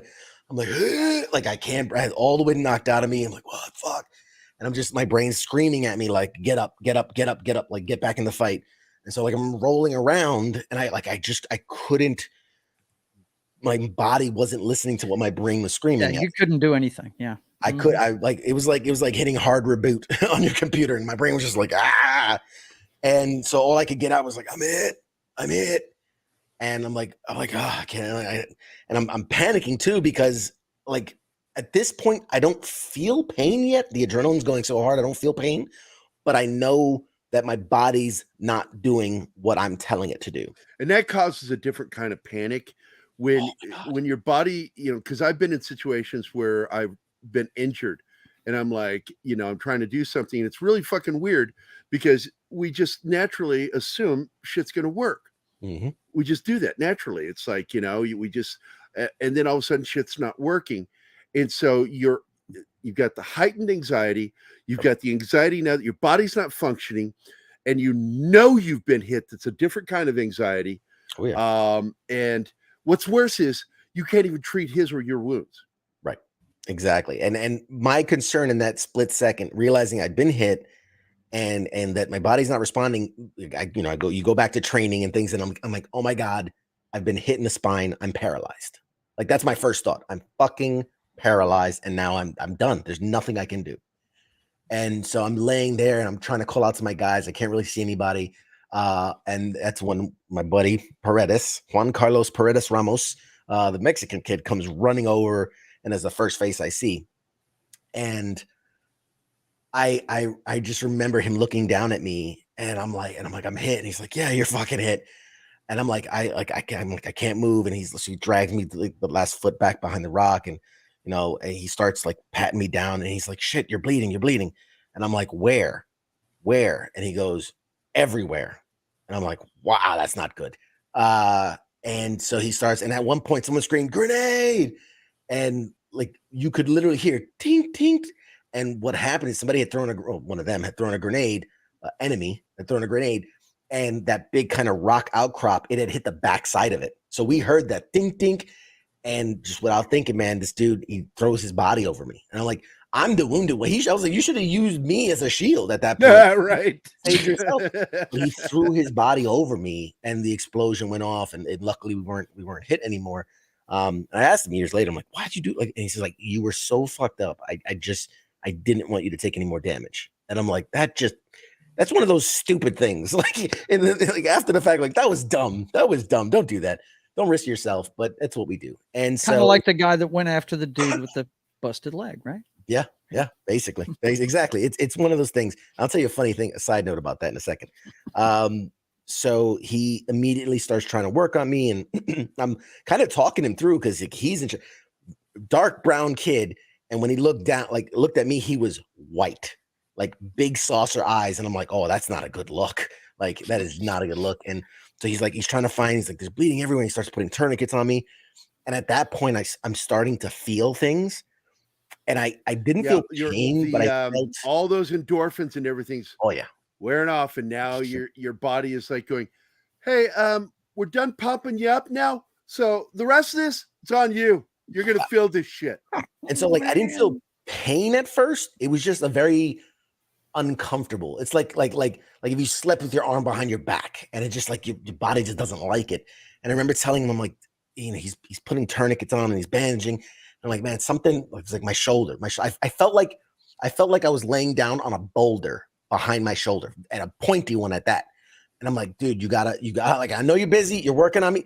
You gotta move the thing behind my back. Like, and he kind of lived. He's like, there's nothing there. And I'm like, something's wrong. And so he slid his hand into my vest and then immediately ripped it out. And I look and it's, drenched in blood. Like he had dipped his hand in paint. And he goes, there's a hole. And I went, okay, how big? And he just kind of balled up his fist and he went like about like that. And I'm like, oh fuck. So he starts stripping me. Like this is a gunfight happening, by the way. Thank God we had 2 Apaches on standby. They come screaming in. They're firing Hellfire missiles and lightning. Dropping all that brass on you. I can hear that, the report of my guys. Brah, brah, brah, brah. They're doing what they got to do while this guy, fuck his own safety. He's in the middle of a battlefield trying to treat me. Not a medic, just another one of the guys just trying to keep me alive and stuffs the wound and does all this. And I remember this is a PV2. This is a private. Yeah. And I remember him screaming. We had our luck, it was random, but we had our one of our platoon sergeant was with us on this mission. And he started, hey, Sergeant Nathan, you got to get the birds in here. He's fucked up real bad. And I can hear Sergeant Nathan coming back. It's too hot. We can't get the birds back. It's too hot. Well, apparently one of them, when they had pulled away suddenly, it was because the gunner had gotten shot. And so that's why they had pulled away so suddenly. And so he's like, we can't get the birds. And this private yells at this fucking E7, you get those fucking birds back here now. If you don't, he's going to die right here. I'm like, oh, that's not good. Yeah, I know. You don't want to hear that. That's not good. What's the first thing they teach medics? Reassure the victim. You're going to be okay, buddy. It's going to be okay. Hang in there with me. You're fine. And then you turn to your other medic or other soldier and go, oh, he's fucking gone. He's fucked. But yeah, he's screaming at the top of his lungs. He's going to fucking die right here. And so they were able to get the birds back, but like it was like a mile away, all the way downhill. They had landed or they were hovering. They didn't even land. So, at this point, like the whole time I'm like, all right, move your feet, move your feet. If I can move my feet, I'm okay. As I was able to move my feet again, I'm like, all right, cool. I'm not paralyzed. And at that point, I'll never forget, another guy runs over and we carry these things called skidcoes. It's that mesh that go like that's for the what you call it, the thing, the thing you put bodies on and lift them and stretcher. Yeah. Stretchers or gurneys. Yeah. So that fabric that's between the 2 poles, we had the genius idea. Why carry the poles? We'll just carry the fabric. We could just lift it up like a blanket. Oh, well, okay. Yeah. we never, it was like our theory. We never need it. And if we do, we'll just carry the guy like he's in a blanket or whatever. Anyway, They start rolling this thing out. And I know in my head, medical training is, bullet hole in, small, doesn't bleeds a little, bullet hole out. That's where all the damage is. That's where you're going to bleed to death. And so, and once again, just so people understand that there's gas in front of the round. And when it goes in small, but that gas expands once it hits the body, the tissue. And it's just so fucking devastating. Mm-hmm. Yeah. And so I could feel it's like a battery. I felt like I was draining. I literally felt like I knew I was bleeding to death. Like I knew it. I could feel myself getting like lethargic and kind of hypovolemic issues. You're losing blood on top of that because the endorphins will keep you going for a little bit. Those are starting to fade out now. Endorphins are absolutely, first thing I would have done with you as a medic, I would have put you in mass trousers to put all the blood pressure up here near your heart and your brain. Yeah. But I don't know if you had that kind of medic. Yeah, we were, it's a bunch of infantry grunts. We didn't have all that fun fantasy stuff. But you needed a real medic. Yeah. Right? Yeah. A medic was on the other chopper, landed on the other hillside. So he was on a whole different map. God damn. Man. So, they called it in, like they patched me up as good as they can. He stuffed the hole and he bandaged it up. And so I remember their plan is they're gonna drag me down this mountain like a mile to this helicopter. And I literally told them, I'm like, dude, no. I was like, pick me up, we're gonna run. And they're like, no, we're gonna leave you down, we're gonna drag you, you're gonna be fine. I said, dude, if you fucking drag me down this mountain, I will be dead before we get to the bottom. I said, I'd rather take my chance running through gunfire. I'd rather run it. Fuck it, let's run it. And then we argued for a minute. They finally picked me up. I was like, because I'm like, if I fucking die because you're a dumbass dragging me down a mountain. Man, I've heard conversations like this. Pissed. Yeah, absolutely. So you get mad and it's like, fuck you. I don't want to die. I'm gonna die on my feet. And so they picked me up and we literally ran through a hail of gunfire. And two of them had like bullet holes like through their shirts and in their backpacks and shit like that. There were bullet holes. And so we ran, get me to the chopper. They threw me in. The other guy that had been wounded first, he was already in, and they booked it. And thank God, we had one of the best flight medics just happened to be with us on that mission. I'd literally never even seen him before. He just so happened to be on that mission because we knew it was kind of a high priority mission. And he began working on me immediately. I mean, we were only about 15, 20 minutes from the base, but that 15 to 20 minutes is a critical time where if you don't have medical attention.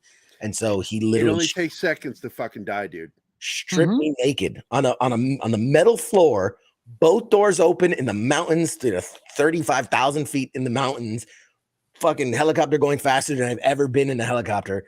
And I'm freezing to death, but like immediately starts working on me and IVs and patching me up and literally got me to the flight line, rushed me straight. There's a mud hut. This base had no buildings. It was all like mud huts and wire.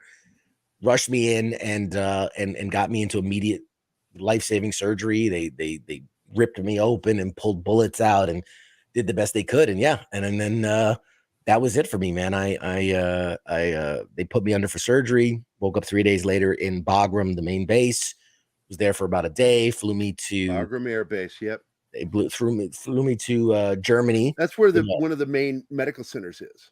Yep. It was real nice too.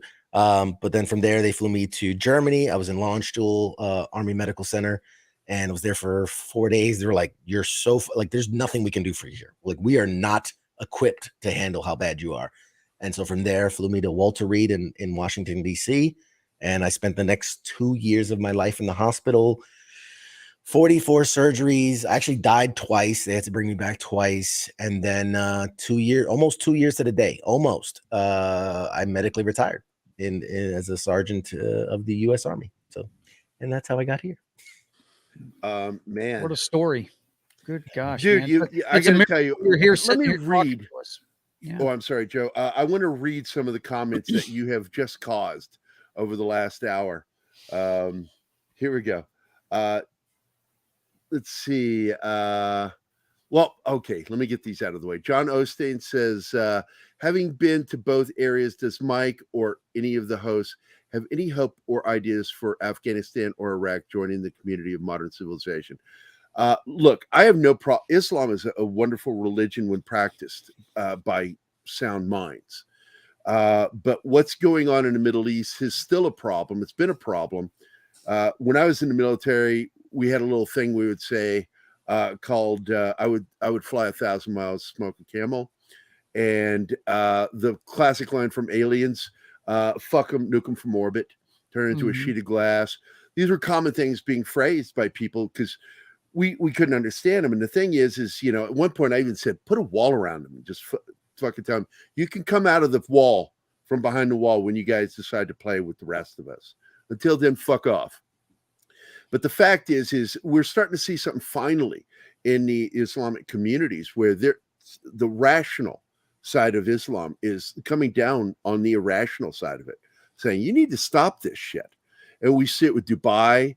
We see it with some of the other Arab states that have agreed to recognize Israel and stop fucking starting wars over oil, because oil is eventually going to go away. They're already as wealthy as they really need to be. So let's try just to be human beings for a while. And so I don't know. That's how I feel about it, John. What do you think about it, Mike? No, I do think, to really understand where they are, it's not really a choice. I mean, there's hundreds of years of war and conflict and attempts at colonization and like there are people that like fighting is in their blood, almost it's in their DNA. And I don't think it's, we had many good relationships with a lot of the villages and a lot of the people there, the towns in Iraq and the villages in Afghanistan. It's a whole different situation, man. And do I believe that they can join the modern civilization? Absolutely. There are pictures from Afghanistan in the 70s where there's women. Oh my God, that place was so progressive. And it's so progressive. So it's about who's in power. It really boils down to who's in power. All who's in power. Education is a major part of it. Absolutely. You got to educate the masses. To avoid the past, remember the past. To avoid the past, remember the past. And you can only do that through education. Sting said it best, one of his songs, the only chance of survival is through education. And I got to tell you, the Middle East was at one time the cradle of civilization. Science and technology, the advancements that were discovered in the Middle East led us to what would be the Age of Enlightenment. But the fact is since the introduction to what's the word I'm looking for? It's not the religion itself. It's the indoctrination of the religion. Yeah, it's the radicalization of that religion that has destroyed the growth of the Middle East. That's always the case. It's always the fundamentalist radicals that it's never the religion. They can always retard the progress. Yes, they do. Right, so yeah, I totally agree. The extremists of it. I mean, how many people on this planet have been killed in the name of God? Not just by more than anything else. Yeah, Christians, I mean, how many of the Catholic Church killed? You know what I'm saying? With the Catholic Church back in the Middle Ages. Nobody is innocent from it. No religion is. It's the fundamentalists that make it hard on everybody else. Yeah, very much so. So let me get to the next one is Gary, ask your guests if they also watch SEAL Team Echo 3 and SAS Rogue Heroes. I watch SEAL Team and I like SAS Rogue Heroes. Echo 3 is a piece of shit written by the same guy who wrote Hurt Locker. And the way I see that is a bunch of guys that never served in the military writing about what they think it's like in the military. And I just get annoyed at that. SAS has a guy, seriously, this is a tier 1 operator. Tier 1 operator. They got him holding an M4 with the long barrel, holding it all the way out at the end of the grip. Yeah. I'm like, nobody trained on a weapon carries a weapon that way, much less a tier 1 operator. You always hold up close to, if you don't have a pistol grip, you hold up near the magazine housing. And the reason why is because you have to turn on a dot. You got to make quick turns with your weapon. Holding it way out there slows your fucking turn down. I'm like, who handled the tactical advisory on this show? They're doing things no one, like they're under attack. They're in the middle of a firefight. And one of the SEAL team guys runs up to get his woman, then stops for a hug and an embrace. And I'm like, what? I gave up. I'm like, I'm done. I can't watch this shit. They're making SEAL guys look like idiots. It's, sensationalization. No, that's not the word I'm thinking of. They're trying to make it tantalizing and they're trying to make it sensational. And they're making it dumb. They're just making it dumb. And there are millions of us veterans out there. Yeah. Because we've had more wars this century than any time. Sure. And the fact is we got fucking millions of veterans. And these guys aren't fucking idiots. So they watch this stuff and we get annoyed with it. I feel like it's like a mechanic or a driver watching Fast and the Furious, right? Yes. Like cars don't do that. You can't triple shift and clutch and reverse and spin. And it's like that's what it's like for veterans, where they're like, you can't, like, that's just dumb. It's also what I refer to as emotional masturbation for guys who never served to do this stuff. And I'm just like, man, do that on somebody else, not on me. Do that on your own time. Let's see. Thank you for your thoughtful, informed answers. Theocracy is, it's always been that way, John. I agree. Let me get back over here. We got through that one. Let's get to Danny. The fact that you are alive has to mean something. My God. I've tried to make it count. Yeah. And he said, "Holy shit, bro. My woman says, holy shit. She wants to meet you after the show." Forget DC and the MCU. That's the real superhero right there. I say this all the time. The real fucking superheroes out there are fighting fires, fighting crime, and serving in combat overseas. Some of them secret wars. There are a lot of real secret wars going on. I tell people all the time, we've been in the Philippines since the 1800s dealing with the Moros. And you think that shit's over? We're still over there dealing with them. Yeah. Yeah. For anybody that's ever called me a hero, I always say, I thank you. I appreciate the sentiment. I don't believe I am. And to me and to many of the guys that serve, the heroes are the guys that didn't come home. They're the ones that absolutely. And I agree with you. That's why I feel very comfortable saying it. But even with you, because I consider, because I understand that it's all about form and function with a soldier. Here's another line you'll like that's in my book. I came up with this. A soldier, it's based on the idea that a bomb isn't a bomb until it explodes. Sure. A soldier isn't a soldier until he's doing soldier shit. Yeah.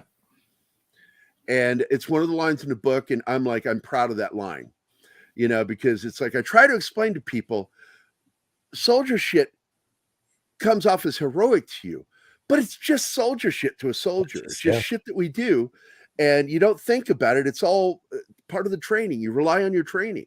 The way, if you watch football and you see Patrick Mahomes and he drops back and he scrambles and he whips that ball 60 yards, touchdown, and people are like, holy shit, that's the most, it's like, that's what he's paid to do. He is paid to move the ball and win games. That's how we see it. We're paid to win fights. That's doing the job. Yep. Doing the job. That's all it is. Now, I can understand from other, me watching football, I'm like, holy shit, man, like that guy's amazing. And he's a hero for pulling off that comeback, when I'm sure he feels the same way. Like, hey man, I'm just doing what I get paid to do. That's all it is. That's all it ever is. Well, I can tell you right now, I'm going to be bugging you more because I'd like to get you on some of our other shows. Sure. Military Monday. I do 2 military shows a week. Technically, I did 3 this week because this morning was supposed to be about UFOs. I'm sitting here with another fucking Marine veteran, and I'm like, we're going to talk about UFOs. Shit. It was fun. Fuck UFOs. And all of you, I said this on the show. I said, all of you who came to watch UFO shit, fuck you. Watch next week. Time. This is about soldier shit. It was one of Gary's it's good to be the king moments. Yeah. Yeah. It's like people go, you're derailing, Gary. I said, it's my show. I don't derail when it's my show. I'm just doing my show the way I want to. And they laugh when I say it, but it's true. It's like, we're going to talk about what I feel, because that's why I do these shows. I want to talk about shit that I care about, things I want to talk about. And I've wanted to get you on for a while, dude. I've been thinking about it. I'm going to bug him. I would look over, I'd see your page. I'm like, I'm going to bug him one of these days. I'm going to get him on the fucking show. Always. Let's see. What's this? Not to make light, but I'd pay real money to Mike's arm doctors if they could make me. Don't stop. I can't see what you're doing right now. I'm reading. Should it look anything like his gun? I got to tell you, I would like to do a tattoo on you right where the bullet went in and go, this is the one that got me, with a little line and an arrow pointing at it. Do it like actually. So I've tattooed over it, but so this scar goes all the way across, all the way around, and actually goes all the way up damn near to my shoulder. I had it tattooed over it. So oh shit! Before we go, please share your link. No, pop culture your link. I shared that, and I want Chanel. Please share the link to your channel. She's an amazing singer. There it is. Go check out her music, her band's music. What a singer she is. Amazing. And that, of course, is Joe's channel. If you're watching the show, clearly you're either watching us on KGRA's app or you're watching it on YouTube. So you already know our channel. So I'm not going to promote that. But WTF Nation Radio is where you work. You do your show. I've been on there. I love you, Mike, man. I fucking do. You're a fucking Pop Culture Warrior, man. Tuesday nights, 8 o'clock. Yeah. By the way, somebody wants to know, did you watch any of those shows, or did you watch Jack Ryan? I watch a little everything, man. I watch a little everything. Have you seen SEAL Team yet? I mean, not SEAL Team. I'm sorry, Terminalist. No, I haven't. That's on my list. That's got to check it out. First time ever on camera in a movie or show They show a shoulder switch when you're going upstairs, that you are trained to switch shoulders, sure, because of the placement of where your target is and how you're walking. 2, showing how to when you're in full combat mode. They showed it right. It was great. But I want to thank everybody for being here. Thank you, Chanel, for producing the show. What a great job. Mike, thanks for being here, man. Anytime, man. You are coming back. You are such an awesome guest. You're such a good friend. I love you, man. Thanks for covering for Don today. Anytime, brother. Anytime. Costa Santana, by way of Venezuela, Ohio, in Mexico. Thanks for being here, buddy. I appreciate it, bud. I really do. And I want to thank Christian Delorme for the super chats. Thanks a lot, man. Let's see. 15 minutes. She was describing. That's my girlfriend again. Describing. She wants to meet you after the show, so we'll be joining. Let's do it. And then Dork Knight said, "Thank goodness you are still with us to tell this story." And absolutely, I'm so grateful. I'm so glad to have you in my life. I'm glad I met you. And I thank Jeff Searcy every day for also being in my life, because it's because of him I met you. Hey, man. We appreciate it. I'm in support of your stuff, man. Love what you do. Thanks a lot, man. And with that, I guess we're the fuck out of here. Peace.